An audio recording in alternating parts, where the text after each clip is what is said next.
Hello friends, welcome to my channel.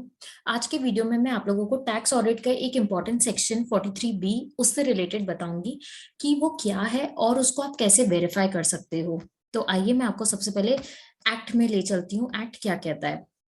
तो जब आप ये सेक्शन को ऑडिट कर रहे हैं सेक्शन के लिए, क्योंकि टैक्स ऑडिट में ये सेक्शन से रिलेटेड आपको डिस्क्लोजर करना पड़ता है, तो उसके लिए आपको क्या करना है, आपके पास जो बुक्स है, बुक्स में आप देखिए प्रोविजंस किस किस के बने हुए हैं।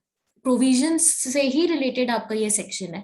प्रोविजंस मींस जो पेबल है, मतलब आपने खर्चा कर लिया है इस साल और आपको जो पेमेंट करना है, पेमेंट आपको नेक्स्ट फाइनेंशियल ईयर में करना है। और तो उसको आपने टाइमली जमा करा है कि नहीं, या फिर आपने रिटर्न फाइलिंग के डेट से पहले पहले जमा कर दिया है कि नहीं। क्योंकि ये जो सेक्शन में खर्चे बोल रहे हैं जिसका आप डिडक्शन क्लेम करें, वो सिर्फ अलाउ तभी होगा जब आपने उसका पेमेंट कर दिया, एक्चुअल पेमेंट बेसिस पे। Certain deduction to be only on actual payment, जो 43B कहता है।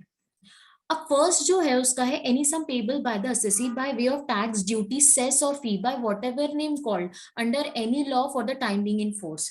इसमें इसका ये मतलब है कि आपके प्रोविजन वाले जो हेड में अगर कोई टैक्स पेबल है, फीस पेबल है, फॉर एग्जांपल जीएसटी से रिलेटेड बात करिए, जीएसटी पेबल है, तो आपको ये देखना है कि जब आप रिटर्न आज अपन ऑडिट करें इससे पहले पहले वो पे हो गया है कि नहीं, विद इन टाइम हुआ है कि नहीं। विद इन टाइम भी नहीं हुआ, बट जब आप रिटर्न फाइल कर रहे हैं या टैक्स ऑडिट कर रहे हैं उससे पहले पहले आपका ये जमा हो जाना चाहिए जीएसटी पेबल। वैसे ही टीडीएस पेबल, लेट फीस है कोई सी, तो वो ये सारी चीजें कोई भी लॉ के तहत आपके टैक्स ड्यूटी सेस और फी इन कोई भी नामों से बोला जाए, उसका आपको एक्चुअल पेमेंट बेसिस पे ही मिलेगा डिडक्शन। फॉर एग्जाम्पल आप पेमेंट नहीं करते हैं, तो आपने वो जो अमाउंट है जो पेबल में आया है उसका खर्चा एक्सपेंस क्लेम किया होगा, तो वो डिसअलाउ हो जाएगा। तो आपको ये देखना है कि असेसी ने टाइमली टैक्स ड्यूटी सेस और फी कोई भी नाम से बुक हुआ हो, वो पे कर दिया हो।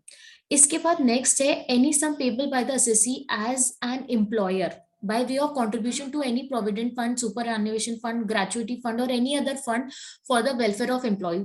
एम्प्लॉय के वेलफेयर के लिए कोई भी फंड क्रिएट है, उसमें एम्प्लॉय और एम्प्लॉयर दोनों कंट्रीब्यूट करते हैं। इससे रिलेटेड मैंने सेपरेट वीडियो भी बनाया है कि एम्प्लॉय के कंट्रीब्यूशन से रिलेटेड कब डिडक्शन मिलता है और कब इनकम मानी जाएगी। वैसे ही एम्प्लॉयर से रिलेटेड जब जो कंट्रीब्यूशन है वो जब वो टाइमली जमा कर दे तो कब उसका खर्चा वो क्लेम कर सकता है। इससे रिलेटेड सेपरेट वीडियो है, उसका लिंक मैं वीडियो डिस्क्रिप्शन में दे दूंगी।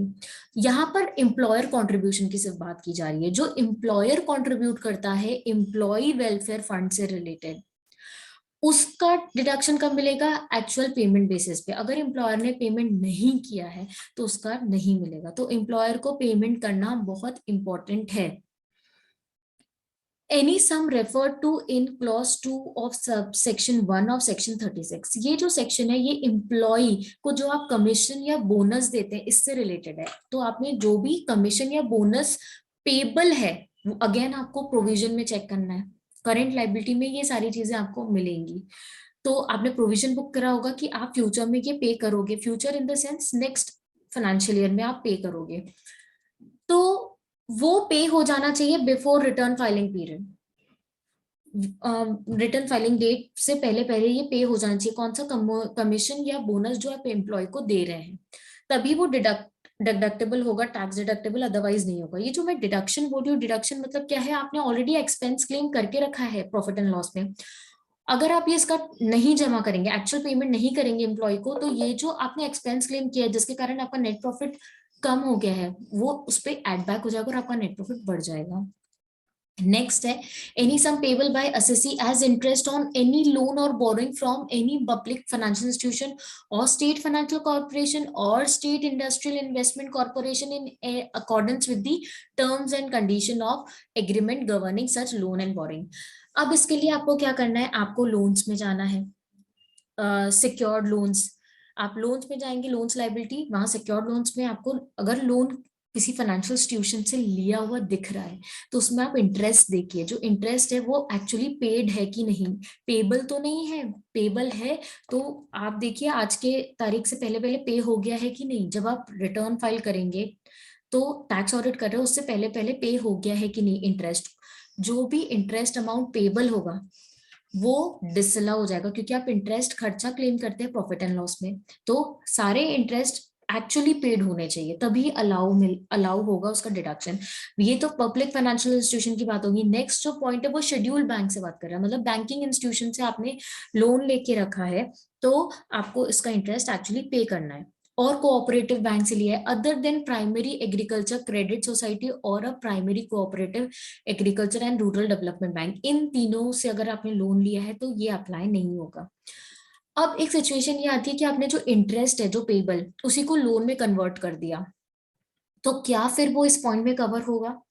तो इस पॉइंट में वो इसलिए कवर नहीं होगा क्योंकि अब वो खर्चा रहा ही नहीं, क्योंकि इंटरेस्ट को आपने लोन बता दिया, अब वो आपके लोन्स में चला गया, पीएनएल में है ही नहीं। तो पीएनएल के कुछ जो भी खर्चे आप बता रहे हैं उससे रिलेटेड हम ये सेक्शन की बात कर रहे हैं। तो इंटरेस्ट अगर पेबल है तो आपको एक्चुअल पेमेंट बेसिस पे ही डिडक्शन मिलेगा। अगर आप रिटर्न फाइल करने से पहले पहले पे कर दें तो फाइनेंशियल ईयर 2021 में ही आपको डिडक्शन मिल जाएगा। बट अगर आप इसके बाद पे करते हैं तो नेक्स्ट फाइनेंशियल ईयर में उसका डिडक्शन मिलेगा। Any sum payable by assessee as an employer in lieu of any leave at the credit of his employee, employee को अगर आप लीव एनकैशमेंट दे रहे हैं और वो पेबल है, अभी तक आपने दिया नहीं है, पेबल बुक कर दिया है, तो जब तक आप उसको पे नहीं करेंगे तब तक आपको डिडक्शन नहीं मिलेगा। जिस साल आप पे करेंगे उस साल आपको डिडक्शन मिलेगा। वैसे ही एक और पॉइंट है इंडियन रेलवे। इंडियन रेलवे से अगर आपके कोई ड्यूज है पेबल है तो वो भी एक्चुअल पेमेंट बेसिस पे ही उसका खर्चा मिलेगा। तो आपको ये सारे जो पॉइंट्स हैं ये एक्चुअल पेमेंट से रिलेटेड ऑडिट करना रहेगा। तो आपको सीधे प्रोविजंस में आप जाइए, जो भी पेबल है इससे रिलेटेड है ए से जी तक, तो उसका आपको खासकर ध्यान देना है। और अगर वो एक्चुअल पेड नहीं है और आपके ऑडिट हो रही है कंप्लीट या अब आप रिपोर्ट फाइल करें तो वो डिसअलाउ हो जाएगा, फिर नेक्स्ट ईयर जब वो पे करेंगे तब उसका डिडक्शन मिलेगा। तो होप आपको ये जो सेक्शन है इम्पोर्टेंट सेक्शन आपको समझ आया होगा। और अब आपको कोई भी सेपरेट डाउट्स है टैक्स ऑडिट रिपोर्ट से रिलेटेड तो मैं उसको भी क्लियर करूंगी। आपको अगर आईसीडीएस में है इनकम कंप्यूटेशन डिस्क्लोजर स्टैंडर्ड्स तो आप मुझे बताइएगा, मैं उस पर भी आपके लिए वीडियो बनाऊंगी। तो मेरे वीडियो को लाइक करें, मेरे चैनल को सब्सक्राइब करें। Thank you.